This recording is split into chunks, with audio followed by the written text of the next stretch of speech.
السلام علیکم، میں ہوں علی۔ قرآن ولاگنگ میں خوش آمدید۔ چلتے ہیں آج کی پہلی آیت کی طرف۔ سورہ آل عمران آیت 198 بنام خدائے رحمان و رحیم۔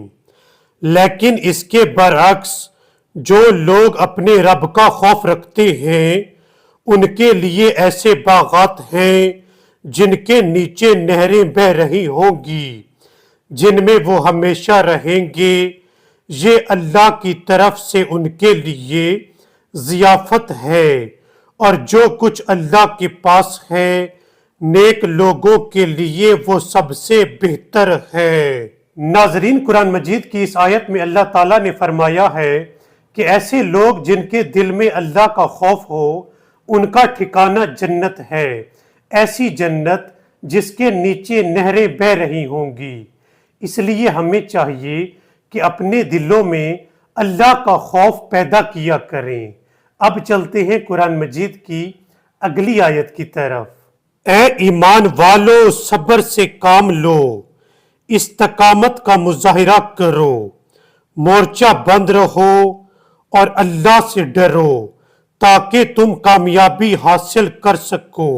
ناظرین، قرآن مجید کی اس آیت میں اللہ تعالیٰ نے فرمایا ہے کہ اے لوگو، اگر تم پر کوئی مصیبت آ جائے تو تمہیں چاہیے کہ صبر کیا کرو، اور دوسرا اگر تم کسی کام کا پختہ ارادہ کر لو تو پھر استقامت کے ساتھ ڈٹے رہو اور اللہ تعالیٰ پر بھروسہ کیا کرو، بے شک تم اس کام میں کامیاب ہو جاؤ گے۔ اب چلتے ہیں قرآن مجید کی اگلی آیت کی طرف۔ سورہ نساء بنام خدائے رحمان و رحیم۔ اے لوگو، اپنے رب سے ڈرو جس نے تمہیں ایک جان سے پیدا کیا اور اسی سے اس کا جوڑا پیدا کیا، اور ان دونوں سے باکثرت مرد و عورت روئے زمین پر پھیلا دیے، اور اس اللہ کا خوف کرو جس کا نام لے کر ایک دوسرے سے سوال کرتے ہو، اور قرابت داروں کے بارے میں بھی پرہیز کرو، بے شک تم پر اللہ نگران ہے۔ ناظرین، قرآن مجید کی اس آیت میں اللہ تعالیٰ نے علاقائی، طبقاتی اور لسانی تقسیم کو جڑ سے اکھاڑ کر پھینک دیا ہے۔ اللہ تعالیٰ فرماتا ہے کہ اے لوگو، میں نے تم سب کو ایک جان سے پیدا کیا، اس لیے تمہیں چاہیے کہ لسانی، طبقاتی اور علاقائی تقسیموں کو ختم کر دو۔ اب چلتے ہیں قرآن مجید کی اگلی آیت کی طرف۔ اور یتیموں کا مال ان کے حوالے کرو، پاکیزہ مال کو برے مال سے نہ بدلو، اور ان کا مال اپنے مال کے ساتھ ملا کر نہ کھایا کرو، ایسا کرنا یقیناً بہت بڑا گناہ ہے۔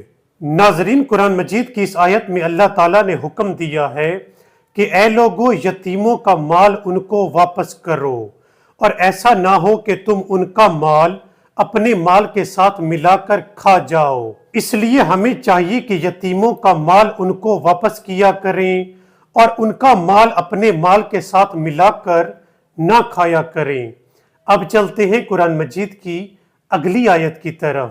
اور اگر تم لوگ اس بات سے خائف ہو کہ یتیم لڑکیوں کے بارے میں انصاف نہ کر سکو گے تو جو دوسری عورتیں تمہیں پسند آئیں ان میں سے 2 3 یا 4 سے نکاح کر لو۔ اگر تمہیں خوف ہو کہ ان میں عدل نہ کر سکو گے تو ایک ہی عورت یا لونڈی جس کے تم مالک ہو کافی ہے۔ یہ ناانصافی سے بچنے کی قریب ترین صورت ہے۔